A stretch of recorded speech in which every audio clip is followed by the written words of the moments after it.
Welcome to Awakening and Relating. I'm Kayla. And I'm Brad. Join us as we unpack deep awakenings, conscious relating, and further awakening through intimacy. Today we are talking about personal growth in relationships. So growing individually, but at the same time growing together. Also in relationship, right? How does that look and feel? Yeah. Yeah. We have some personal experience with this recently. We run into it occasionally. One of the things I think that you and I both noticed, I think this was the past week, I think we've been noticing it for a while, but to really, truly take it seriously, I think it came about last week, that we noticed that we weren't really doing too many practices anymore. There wasn't a ton of self-care. We were kind of getting lost in the relationship itself, which there's nothing wrong with. There's nothing wrong with getting tied up in the relationship and enjoying, being part of that team, if you will. But do you lose yourself in it to the point where you no longer maintain, that deeper connection to source? Right. Because what's happening is, as you're entering relationship with someone, you have this new period that you guys are trying to figure out. Not even the honeymoon phase, just it's a new calibration, a new balance that you are learning to have with yourself and with your partner. And I think most commonly we just get so wrapped up in the other until one day something happens, mainly in like 3D. You get like the blow ups of all this resentment because now I'm in a relationship with you. So I've been sacrificing all of these things that I would normally do so that we can be together. Right. And something that we had recently faced was that we kind of noticed we didn't have any of that resentment, but we kind of noticed, hey, our energy has been a little weird. A little off, yeah. Yeah. And we haven't been doing our practices. No, we haven't been doing practice. Yeah. Since I've been with you in the last 9 months, I've started different practices, but I've really kind of just faded. So to be fair, since we've been together, it really hasn't been our relationship that faded mine. I think yours was a couple of different causes as well. New environment, different environment for you also. But for me, I go through these phases in this awakening process that seem to be just peppered and chock full of practices and really getting into higher and different states and expanding consciousness and sinking back into oneness. For me, I notice that on my path, there's this ebb and flow where I do lots of practices and I experience different states of consciousness and expansiveness and sinking back into oneness and recognizing myself as the underlying awareness that is always and already present. And it seems like for me that once that space is recognized, there's oftentimes this up-leveling of the ego structure, that goes alongside of these deep recognitions. And the ego structure starts to then tell itself the story that I'm it. And since I am it, there's nowhere to go to get it.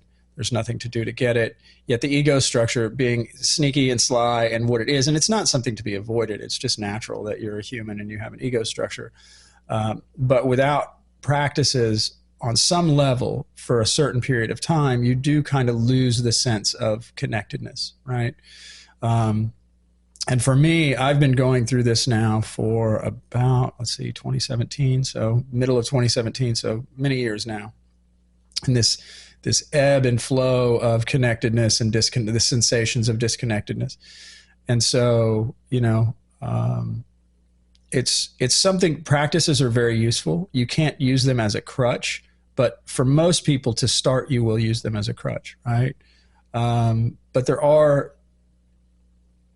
good arguments for continuous practice, right? Just physically, somatically in the body. Like you do a lot of dance and things that are energetic release through the body, right? And if you're not... Practices to connect to myself, my own energy. And if you're not doing that, how does that feel like long term, right? If you don't do it for a day or two, you're fine, right? It's when it's kind of like going to the gym, right? People go to the gym and then they slip one day and they slip here another day. And before you know it, you're not going to the gym anymore, and it's the same way with practices. It's just a way to hold yourself accountable to your awakening process. At a certain point in your awakening, it'll no longer be necessary and you'll see through the veils completely.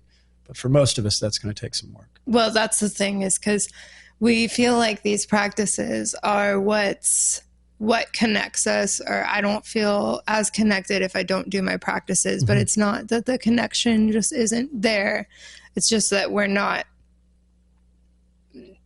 opening ourselves to it. Well, I think it's the heaviness. Receptively. Right. I think it's like the heaviness, the denseness of the veil, right? The practices are what thin the veil, mm-hmm. And like you said, it's not like the connection goes away. It's just that dense veil comes back, and it always kind of up levels. So if you don't continue to do practices for a period of time, while you're in seeking mode, for sure. And seeking mode will come and go too. I know we've talked about this a little bit before through some of the other episodes, but there's a state of beingness, and then there's a state of the sense of disconnectedness. And so the seeker energy comes and goes. It's not like you come to a point, maybe, but most of us aren't going to come to a point where like some level of practice or leaning in is not required. I always look at Ram Dass. Even when he was old and dying, he was still doing practices and still using those practices in such a way to maintain a deep level of connection to himself so he could maintain that deep level of connection with others. So I think the main indicator of this was that kind of like almost maybe a pattern for me was resurfacing to relating mm-hmm. to boundaries of space mm-hmm. and energetic space. Mm-hmm. And so I've always needed a lot of space, but it was different with you because I always wanted to be around you and always do things together. And I had never been that way with anyone before. So that was really, I think I was getting maybe lost in that. Mm-hmm. And then there would be days, probably a little bit more often than we think. I think both of us where we both recognize it. Yeah. We're kind of like, maybe we should take some space mm-hmm. because we live together. Yeah, we do everything too. Like there's not very many moments per day that we're not within a few feet of each other. Yeah. So, and there's nothing wrong with that, but that, you point out that energetic space, that alone time. And something I noticed when we were I don't want to say going through this, but last week, about midweek, I noticed, I was like, I feel like I want to be alone. And I feel like I can feel like this energetic, it's not a pushing away, but it feels like that connectedness is staticky, it's not so intensely connected any longer. And it felt like I needed space. And I was going to leave the day before and go back down to my place for a day or so and give you some space. But I was like, no, I'll stay the night. And you were in the same boat, right? Yeah, like, no, stay the night. Yeah, I do the same thing because I think maybe it's just a phase. Maybe just for now, but maybe not tomorrow. I won't feel this way. Right. And so that's always been my thing, is I'm not very good at voicing energetic boundaries and like spatial boundaries. Well, especially in relationships. Is it voicing it, or is it just so? Because I think lots of people go through this, right? You and I have been through this before. It's not a big deal. It's the recognition of it and the owning of it. Because this is your intuition telling you that you require some alone time, and you're not listening to your intuition, and I'm not either, right? And so what we're doing is we're saying, using our logical mind to say, no, it makes more sense to leave tomorrow. It makes more sense. I'll do this. I'll do that. We're using the logical mind to override what the heart's telling us. Mm-hmm. And the heart's telling both of us, hey, it's time for you guys to take a little bit of a break and get with, put more than 4 feet between each other for a day or two. And it feels good. It feels great, having the opportunity to do that.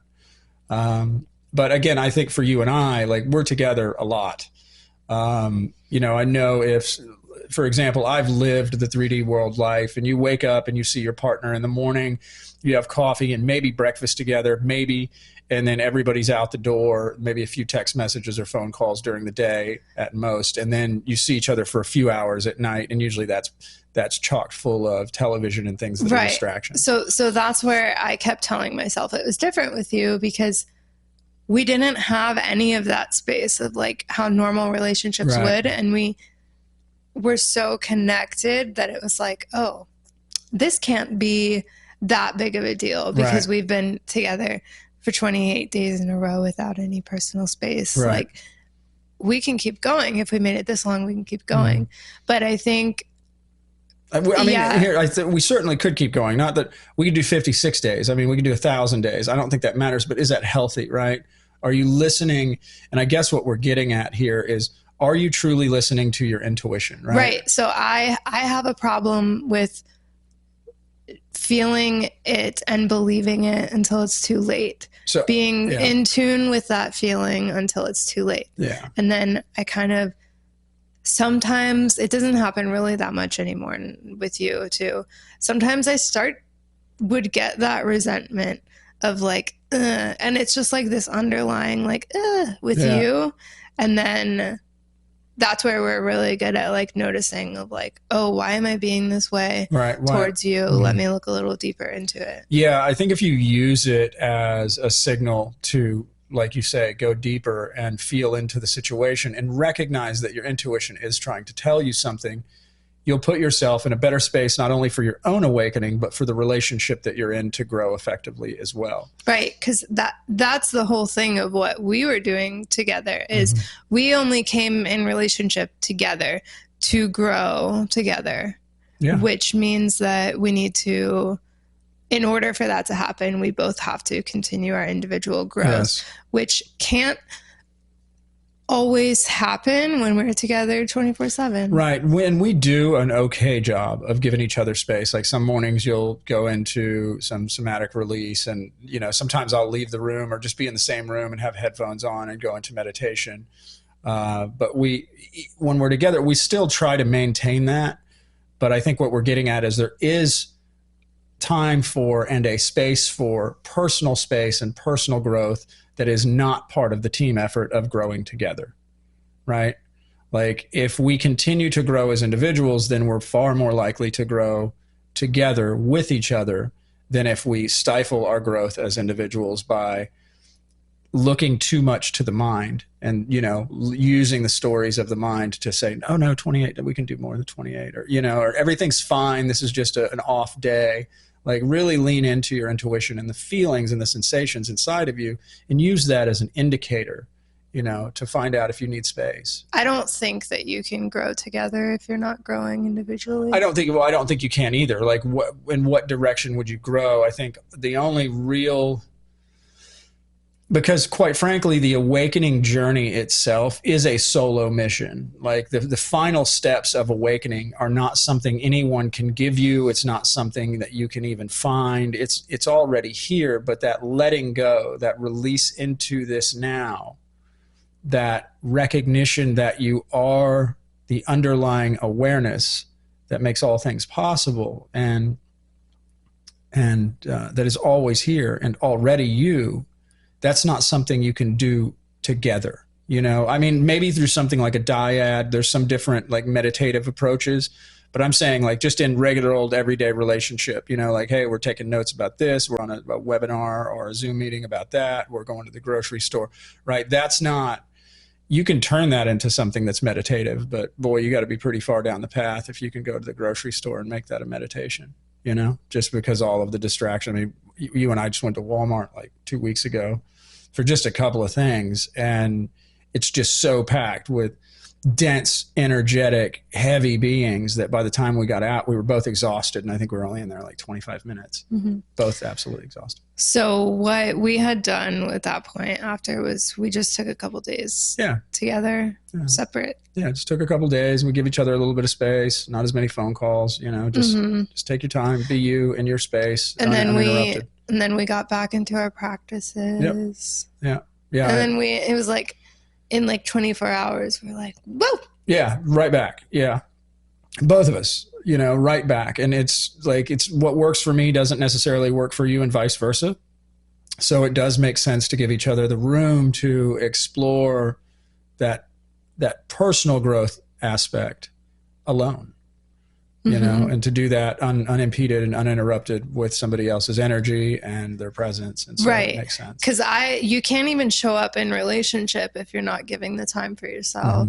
And like, you know, we can also speak to the fact that if you're in a relationship where you both live in the same household and you don't have somewhere else to retreat to, you know, this does make that a little bit more difficult, but you still can find time. You still can go to a park. You still can go to the beach, right? You can take time for yourself, and you can also schedule times. Like if, for example, I could go to the beach without you, and then when I come back, you could be heading out to go do something, right? So you could effectively make a whole day or two of time available to where you would barely see each other, so that you can get that quiet space that you are looking for. Well, I think our situation is a little bit more unique. I think so too. Especially because we have like a studio that we kind of live in. Yeah, we live in the studio. Like, yeah, this is also the place where we live.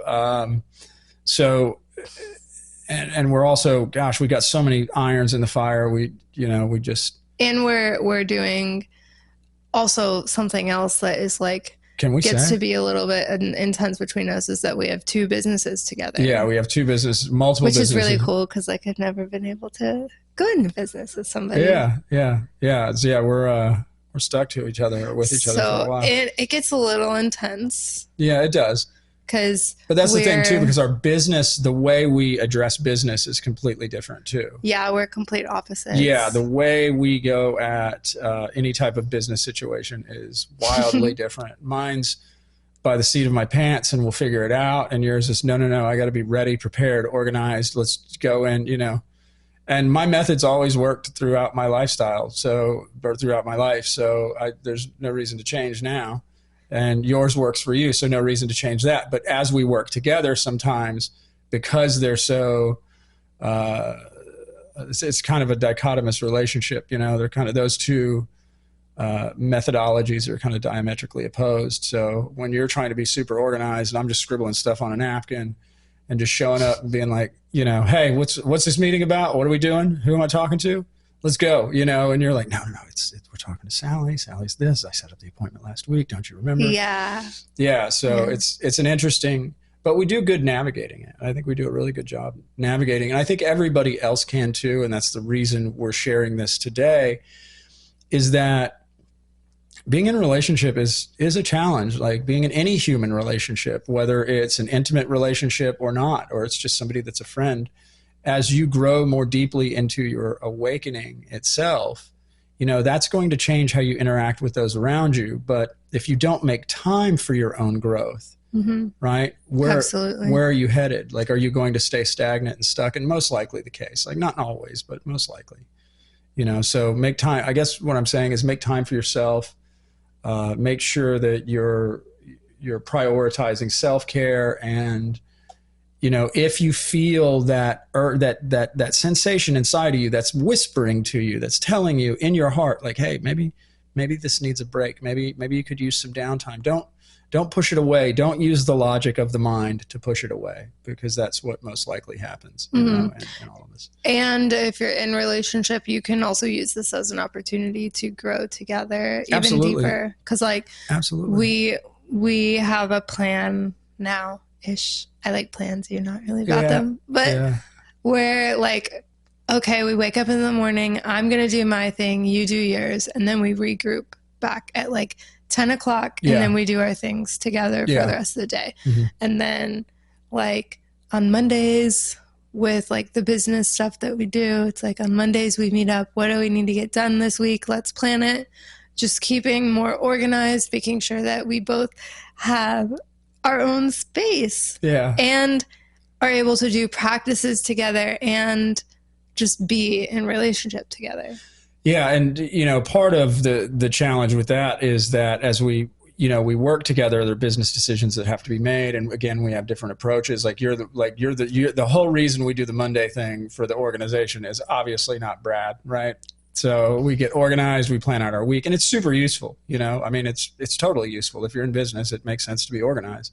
So I'm not opposed to it, but I agree with you 100% that, you know, what we're doing to maintain our own self-care with waking up in the morning and you going and doing what you do and me doing what I do for my practices, and allowing those things to unfold for us as individuals, as we try to deepen into our own awareness, which is all the same awareness. But that being said, then coming back together, it sets a phenomenal foundation for how the rest of the day is going to unfold, because you've provided yourself a space to where you can come more into the body and become more connected to that sensation of being, aligned with source, so to speak.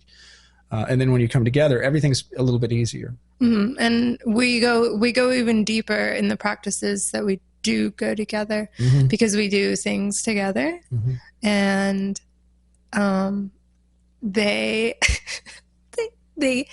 they end up going so much more deeper, and they're more connected because we're taking care of ourselves first. I think so too. Yeah. Yeah. Like if we weren't giving ourselves that time, then when we're connecting and doing our practices together, then it's kind of like maybe that time that is being filled is that self energy when it's intended for us energy. Mm-hmm. And so by taken care of our energy individually and then coming together to do things together makes it more of like a wholesome experience. I agree. And like if we both maintain, if we talk about vibratory states and energies, right? Like if we both maintain, because if I come in and I'm in a low vibratory state, like you feel it, like I don't have to say anything, you feel it. And the same thing, like if you're kind of in a spot, I feel it.